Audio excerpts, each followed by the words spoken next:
తెలంగాణ రైతాంగ సాయుధ పోరాట యోధుడు, సిపిఐఎంఎల్ జనశక్తి పార్టీ సీనియర్ నాయకులు, ప్రజా విమోచన సంపాదకులు, అమరుడు కామ్రేడ్ బంటు నరసింహులు గారి 3వ వర్ధంతిని పురస్కరించుకొని రైతు కూలీ సంఘం, అమరుల స్మారక కమిటీ, ప్రజా సంఘాల ఉమ్మడి వేదిక ఆధ్వర్యంలో అమరుల స్మారక స్తూపం వద్ద బంటు నరసింహులు గారి చిత్రపటానికి పూలమాల వేసి ఘనంగా నివాళులు అర్పించడం జరిగింది.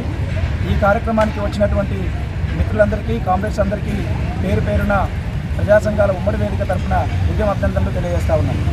మిత్రులారా, కామ్రేడ్ బంటు నరసింహులు గారు ఉమ్మడి నల్గొండ జిల్లా విప్లవోద్యమంలో ఆయన నడిచినటువంటి ఉద్యమ చరిత్ర చెరగని ముద్ర.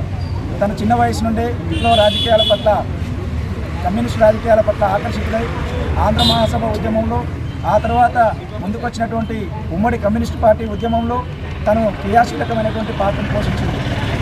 48 నుంచి 51 వరకు జరిగినటువంటి తెలంగాణ రైతాంగ సాయుధ పోరాటంలో తను పాల్గొన్నాడు. ఆ తర్వాత వచ్చినటువంటి సిపిఐఎంఎల్ ఉద్యమం, కామ్రేడ్ చంద్రపుల్లారెడ్డి నాయకత్వాన ఈ దేశంలో ముందుకొచ్చినటువంటి ఉద్యమంలో తను చివరి దాకా తన ప్రయాణాన్ని కొనసాగించినటువంటి గొప్ప ఉద్యమ నాయకుడు, విప్లవోద్యమ నాయకుడు కామ్రేడ్ బంటు నరసింహులు. తను కొనసాగినటువంటి సిపిఐఎంఎల్ ఉద్యమం అది 1992లో 7 విప్లవ సంస్థల ఐక్యతతోనే జనశక్తి పార్టీగా ఆవిర్భవించడం జరిగింది. తను చివరి వరకు ఏ రాజకీయాలను అయితే నమ్ముకున్నాడో ఆ రాజకీయాల వెలుగులో ఆచరణాత్మకంగా తను ముందుకు సాగినటువంటి ఒక గొప్ప ఉద్యమ నాయకుడు కామ్రేడ్ బంటు నరసింహులు. కామ్రేడ్ బంటు నరసింహులు గారు ఈ ఉమ్మడి నల్గొండ జిల్లా విప్లవోద్యమంలో ఆయనది చెరగని ముద్ర. ఇక్కడ ఆలేరు నుంచి మొదలుకొంటే కోదాడ దాకా, అటు దేవరకొండ నుంచి మొదలుకొంటే తిరుమలగిరి వరకు కామ్రేడ్ బంటు నరసింహులు గారి పేరు తెలవని గ్రామము, కామ్రేడ్ బంటు నరసింహులు గారి పేరు తెలవని ప్రాంతం అనేటువంటిది ఉండని పరిస్థితి ఉండే. ఎక్కడికి పోయినా బంటు నరసింహులు గారిని గుర్తుపట్టేటువంటి ఒక వాతావరణం ఆ రోజు ఆయన చేసినటువంటి, ఆయన ముందుకు సాగినటువంటి నడవడిక ఏదైతే ఉందో ఆయన ప్రజల జీవితాల్లో, ప్రజల నాలుకల్లో, ప్రజల మెదళ్ళలో నిలిచిపోవడం అనేటువంటిది జరిగింది.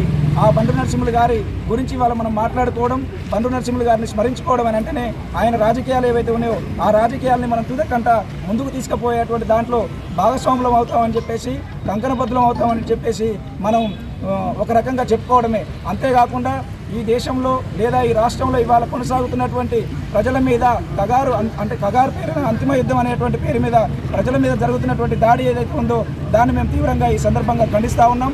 ఇప్పటికైనా కేంద్ర రాష్ట్ర ప్రభుత్వాలు ప్రజల మీద అప్రజాస్వామికంగా కొనసాగుతున్నటువంటి దాడులు ఏవైతే ఉన్నాయో వాటిని ఉపసంహరించుకోవాలని చెప్పేసి కూడా ఈ సందర్భంగా మేము డిమాండ్ చేస్తూ ఉన్నాం.